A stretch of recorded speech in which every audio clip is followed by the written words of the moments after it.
mereka kenal 2 bulan pertama tuh kan masih biasa. Begitu kita bawa acara religi, mereka begitu dekat. Tadi ayahnya juga dia bilang, wah ini kayaknya mereka. Dan saya sebagai orang yang dekat, saya nggak mau dong ente kalau udah deket. Nikah udah, mereka mulai kenal dan deket. Ya kita sih sebenarnya udah nikah aja. Dan sekaligus waktu itu mereka sebetulnya waktunya mau lebih cepat. Cuma kan keulur-ulur sama pandemi. Ya ijab kabul yang sama ayahnya kan sekali, kemudian kan dicatat. Biasanya kita tuh bikin surat segel gitu. Itu mau dikasih ke Allah bahwa kita ini sudah nikah. Biasanya mereka untuk amannya diinin akad jadi supaya sah secara agama dan secara negara. Ini adalah duit saya 75.000 pecahan. Ya 21 lembar karena kan pas tahun 2021. Pas di rumah itu ada 21 lembar 75.000. Itu yang dipakai.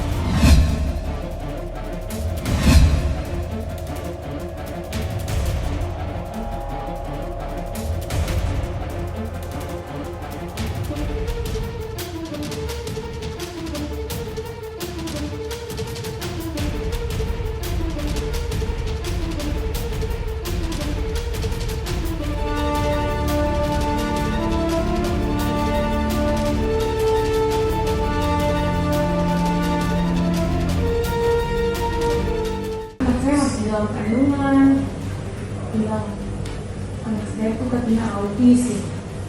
Sebenarnya tuh saya sedih banget gitu. Oh bisa kayak gitu. Kok saya nggak kenal gitu. Nggak kenal ngomong gitu.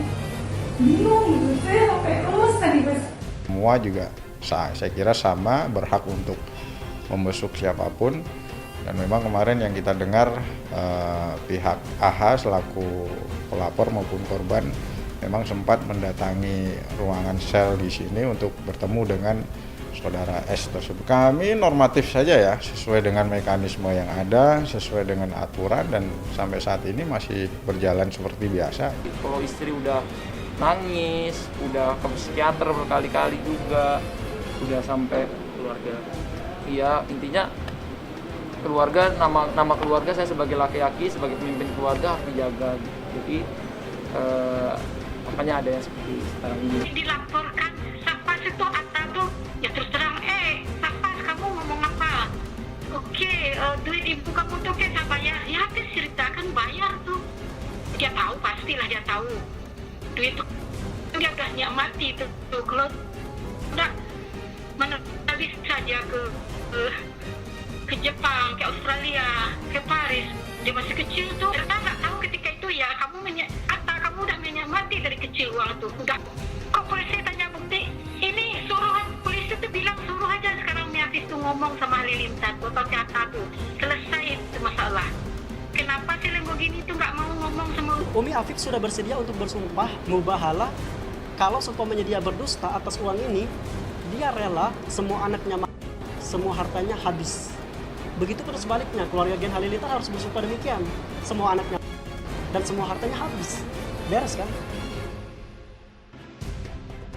Nggak merasa pansos, karena saya memang kalau seumpamanya nih, kamu pengen masuk TV, kamu pengen terkenal, kamu pengen hebat di YouTube. Selama ini kan saya nggak YouTube, biasa aja gitu kan. Intinya manusia kan punya batas sabarnya juga gitu. Mungkin dari setahun lalu kita memaafkan, sabar, tenang, tapi makin kesini kok marwah keluarga tuh jadi nggak ada gitu. Maafkan semua orang, tapi makin lama kok makin yang keluarlah bahasa-bahasa yang mengkutuk kehamilan anak saya. Terus ada yang bilang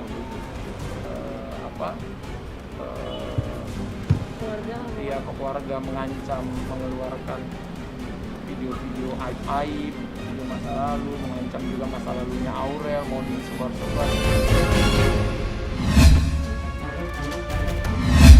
Ini sekilas yang kami dapatkan informasi ya dari ibu klien kita ini, bahwa pada saat mereka bertemu ini dalam satu kajian Bu ya, dalam satu kajian di mana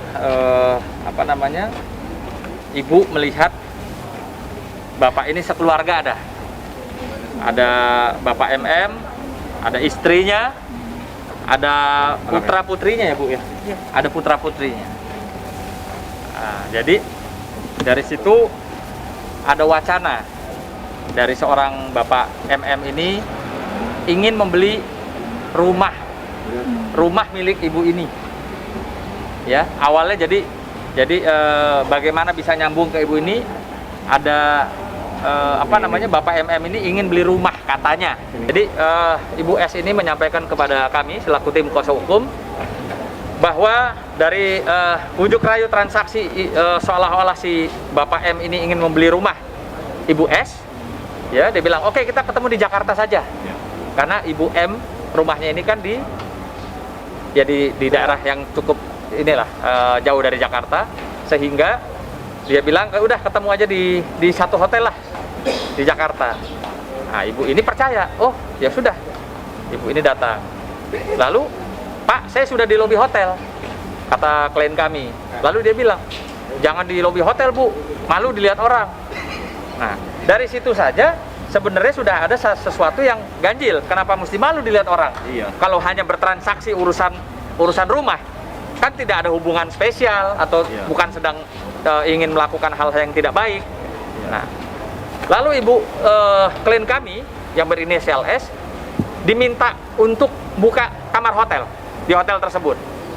Diminta untuk membuka satu kamar hotel. Ya, sehingga klien kami juga bilang, loh, kenapa mesti di kamar? Udah nanti kita biar ngobrolnya santai.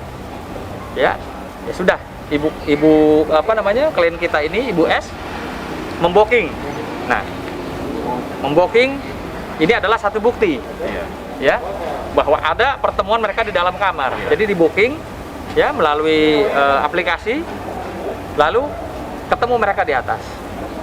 Nah, menurut keterangan klien kami, di atas itu tidak berbicara mengenai jual beli rumah atau transaksi rumah yang katanya mau dibeli oleh si Bapak M ini, ya. Tapi Bapak M ini malah melakukan istilahnya apa sih bahasanya tuh?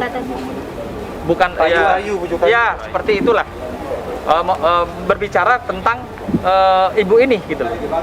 Artinya di luar daripada koridor seyogyanya seorang mau membeli rumah, ya, di luar daripada itu, melenceng sampai sehingga klien kami itu merasa tersudut, ya, tidak berdaya, sehingga perbuatan yang diharamkan atau dilarang oleh agama terjadi, sehingga perbuatan yang diharamkan atau dilarang oleh agama terjadi.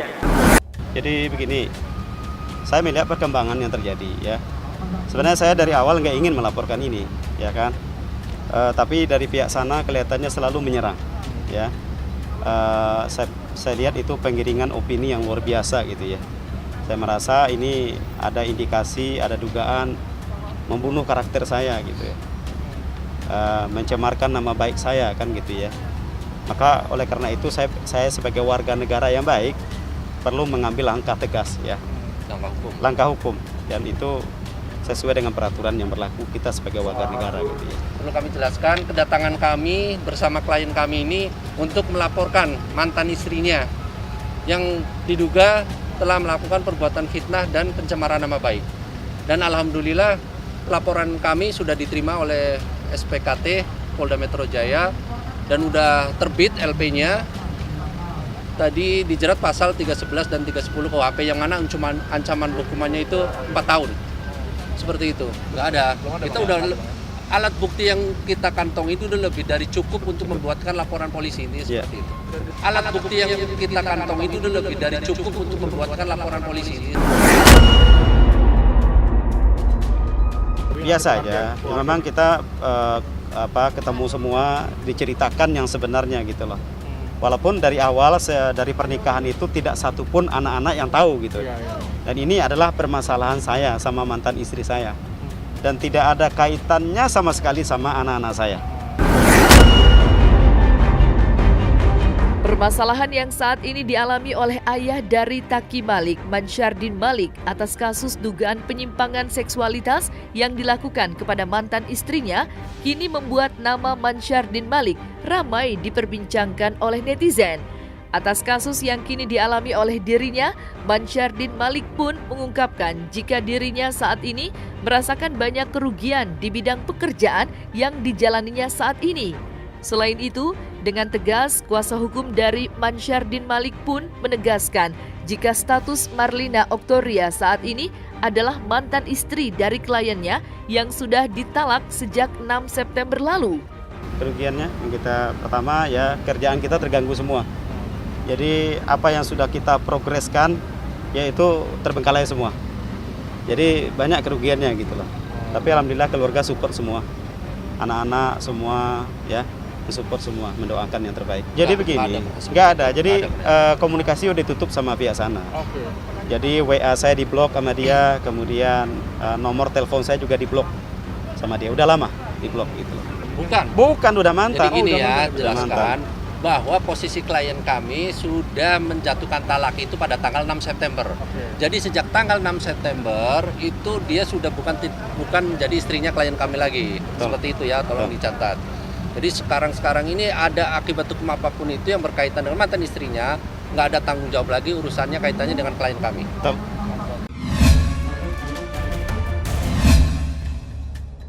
Ya dipanggil, ini mediasi, jadi udah nggak bisa didamaikan lagi, terus persidangan lanjut demi kebaikan bersama sama demi kebaikan anak-anak gitu.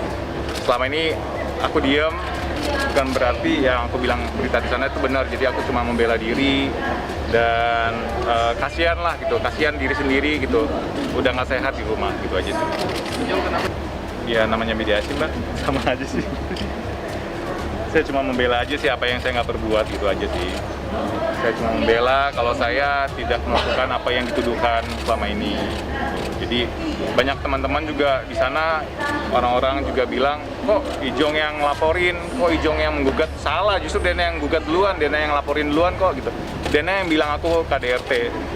Nanti ada bukti-buktinya kok, begitu aku kasih lihat. Itu kalau informasi detailnya itu urusan rumah tangga aku ya mbak. Yang penting aku udah bilang kalau emang udah nggak sehat di dalam rumah, itu aja sih. Masih berjalan sekarang sampai sekarang. Doain aja semoga baik-baik, nggak ada yang aneh-aneh, biar kebenaran aja yang terungkap. Nyikapin emang keputusan aku gitu, karena emang udah nggak sehat. Udah sangat nggak sehat, terus kasihan juga anak-anak, kasihan diri sendiri juga, aku juga kasihan.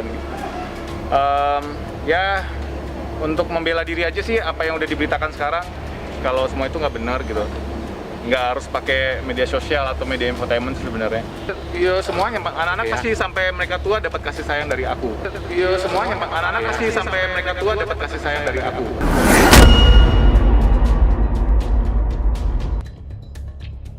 Sesuai dengan kata Ijong tadi, bahwa prinsipnya sudah tidak bisa dipersatukan lagi. Jadi itulah, nanti tanggal 30 ketemu lagi ya, mudah-mudahan bisa berjalan, dan harapan kita kalaupun nanti putusan harus bersidang lanjutan ya bisa selesai dengan baik loh permasalahan ini. Kalaupun nanti cerai ataupun ya kalau memang berlanjut sampai sidang selanjutnya ya udah pasti itu bukti membuktikan. Kalau dari Ijong apa yang dikatakannya tadi kan kita sudah dengar, tidak bisa dipersatukan lagi. Itu aja. Dan kami juga kuasa hukum ya, kalau kemarin ya mungkin mohon maaf rekan-rekan, karena kami juga kan tidak bisa melampaui kewenangan sebelum muncul dari klien kami sendiri. Jadinya ini ya tetap, kalau memang ini Ijong sudah mengatakan tidak bisa dipersatukan lagi, kami tetap kembali ya mengikuti jalan persidangan, mengikuti gimana ya jalannya lah. Udah ya. Udah beres kemarin. Semua ya Umi ya? Miliaran itu ya Umi? Ya. Berarti itu semua anak udah diurus semua ya Umi? Udah. Dari semua istri ya? Kasih ya. Dan permohonannya hari ini telah diputus, dikabulkan. Permohonan ini diajukan oleh Hajah Nur Hayati dan kawan-kawan. hari ini sudah diputus, dikabulkan permohonan para pemohon.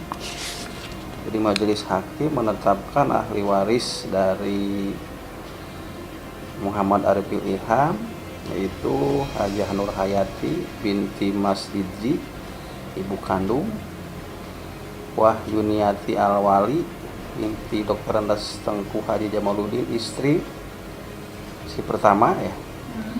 3 Muhammad Alvin Faiz bin Muhammad Arifin Ilham, anak kandung.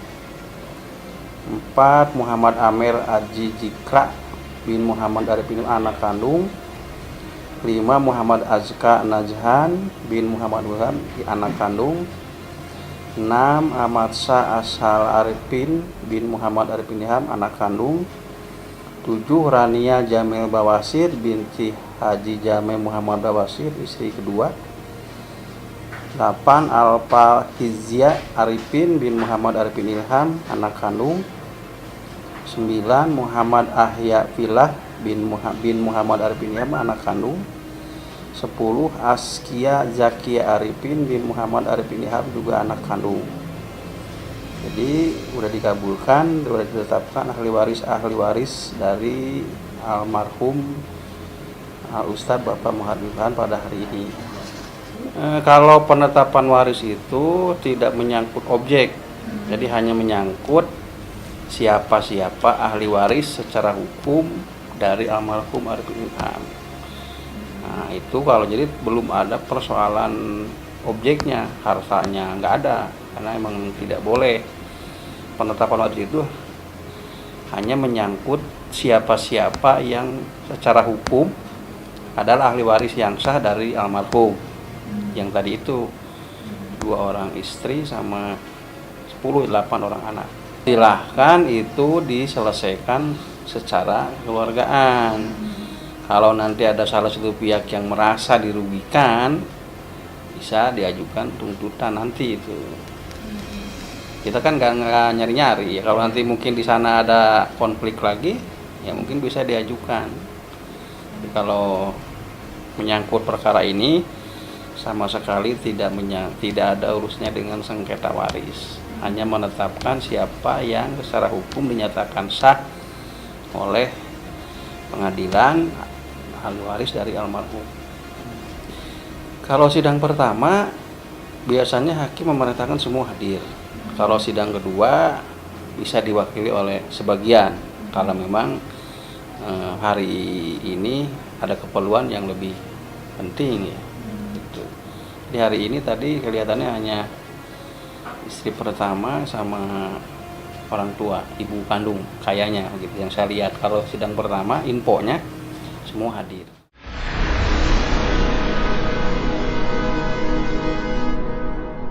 Jadi jangan lupa untuk subscribe Cumi Cumi.